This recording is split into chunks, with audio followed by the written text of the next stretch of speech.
Here are the stories that we're tracking for you today.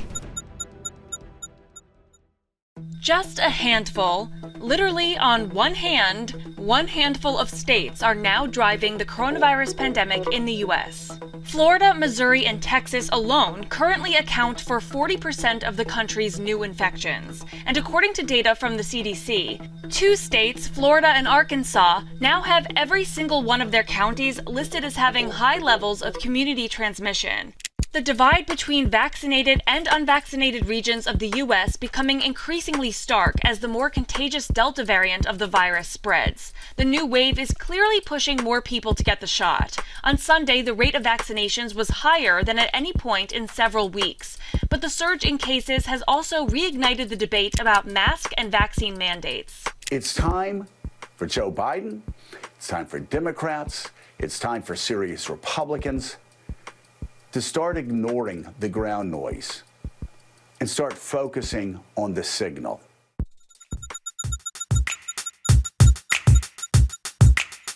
The future of skateboarding is young and female, and it's now. After decades in the shadows of men's skateboarding, it was the sport's women that shined brightest at the Tokyo Games on Monday. 3 teenage girls with a combined age of 42 stood at the Olympic podium after the street skateboarding final. 13-year-old Momiji Nishia of Japan taking home the gold, 13-year-old Haisa Leal of Brazil taking home silver, and 16-year-old Funa Nakayama, also from Japan, taking home bronze. The silver medalist declaring, quote, "Skateboarding is for everyone." I wake up every morning and do what the fuck I want.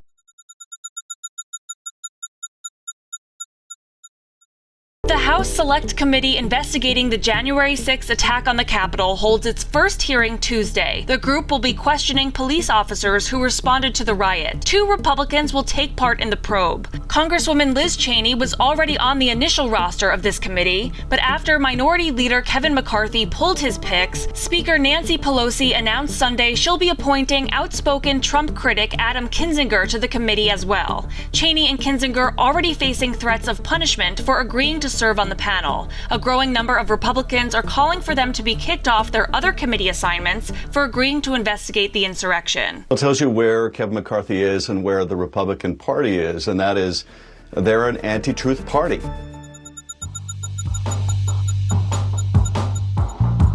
After 20 days, the Frito-Lay Kansas workers' strike is over. It was the first strike at the Topeka plant in its decades of operation. Hundreds of Frito-Lay employees at the plant ratified a revised contract over the weekend addressing what the union leaders described as a diminished quality of life stemming from poor work conditions, including long hours, forced overtime, and stagnating wages. The contract will provide workers with a guaranteed day off each work week and eliminate so-called suicide shifts, where workers put in 8-hour days plus 4 hours of overtime before returning for their next shift. Frito-Lay said the union representing the workers will have additional opportunities for input on staffing and overtime. The revised contract also offers 4% wage increases to employees in all job classifications over the 2-year contract.